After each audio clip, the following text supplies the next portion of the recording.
Hi everyone, I am Sandy and welcome back to my channel. Today I'm doing something a little bit out of the ordinary for me, which is I'm going to do a single book review, but it is for my first NetGalley ARC. If you're not familiar with ARCs, they're advanced reader copies that you can get in exchange for a fair and honest review, and I was approved for my first one. I don't typically apply for many just because I have so much reading that I'm doing off my 1001 book list that I don't have a lot of time to read others, but this is one that I had went out and had asked for and then was so incredibly thrilled to be approved for it. And of course I read it right away. I didn't realize this at the time that I was requesting things, that the book happens to be from an author that I have read quite a bit of their work. So this was even more special that I got approved for this particular one. So the book that I got approved for was Good Girl Complex by Elle Kennedy. This book doesn't come out until February of 2022, so this is a bit of an early review, but I wanted to get it out there before I forgot about it. And before I forgot about what the book was about, and just give you all a slightly different video today, so I hope you like it. So Good Girl Complex. Oh, so the other thing that I had said, I have read 29 Elle Kennedy novels. I have read so many of them, going all the way back to some books that were written in 2013. If you go out and visit Elle Kennedy's website, she has all of them listed there. And my favorite series and the steamiest series is the Out of Uniform series. I have read every one of those. I also read all of the Briar U books. I believe that's what it was called, Briar U series. Yep. And the off-campus series. And so if you look in my iTunes library, which is what this is, you will see, ooh, can't hold it. Oh, I don't know what I just did. If you look in here, you will see a very, very large number of them. And yes, I have read all of them. So I'm very familiar with Elle Kennedy's work, which is why I'm super, super excited about this one. So talking about Good Girl Complex, let's jump right into that book. So Good Girl Complex, the premise is you have a college student who was born into a wealthy family, and she has a boyfriend whose name is Preston, and they have been together for a very, very long time. And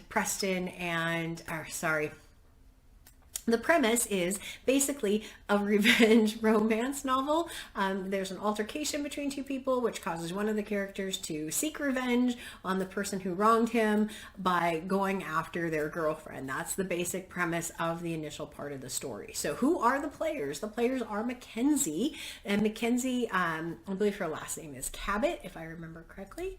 Yep, Mackenzie Cabot, and she was born to a wealthy family. She has a father who is in politics. She had taken a gap year out of school to be able to start her own business, which was also very, very successful, and has went back to school in order to please her parents, who are very, very demanding. You also have her boyfriend Preston, and Preston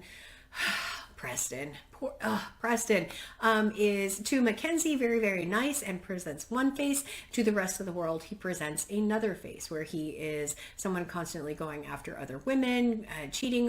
He appears to be cheating on her or attempting to cheat on Mackenzie, and is just overall not described as a very nice person. He and Mackenzie have been dating for a very long time. Their families assume that they will be married. That is just kind of a given, I guess, in their families, that they will be forever together. And then you enter in Cooper Hartley. So Cooper Hartley is kind of the bad boy, raw, from the wrong side of the tracks character who's lived in this town for all of his life. He is one of a twin. His twin's name is Evan. Cooper is that bad boy other side of the tracks, and the third part of this love triangle between these three characters.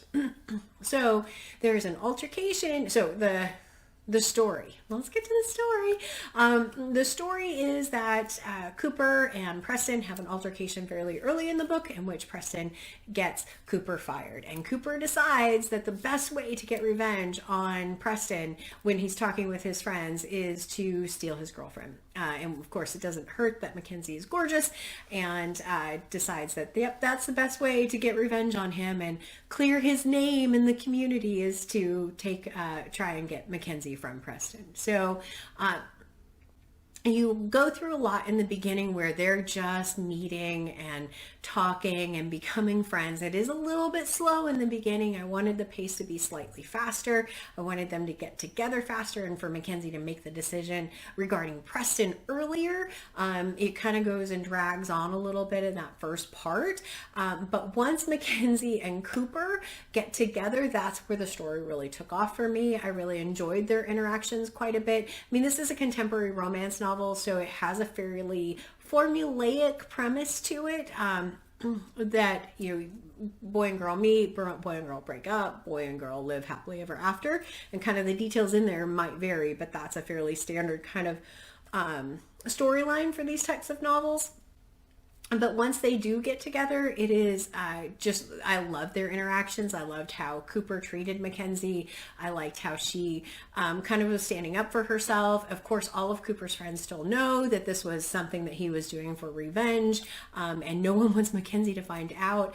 Cooper wants them to just abandon the idea that it was revenge and just he really likes her now and doesn't want that to be part of their relationship or why they got together. And so the story really does go through all of their interactions. There's a couple of unbelievable components of it. One where there's a dog that they have some interactions with, and others during a hurricane, which, you know, the only one who could help was Mackenzie. It's like, really? Because that doesn't seem really in her area of strength, that she would be the one that would be able to go fix something that was broken.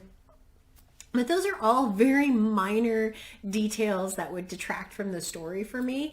Overall, I really had a good time reading this book. I read it in under 3 hours, which tells you I was really pulled into the story and really did like the characters. I'm not a huge fan of a revenge trope, a love triangle trope necessarily, but it was very well written and fun and pulled me in right from the start. So I did end up giving it 4 stars. The only reasons why I pulled it wasn't a 5-star read for me is because, again, the premise in the beginning was a little bit slow and it just took a little bit of time to get the momentum of those characters. And so I think Elle Kennedy did a good job of building the characters and building who they were.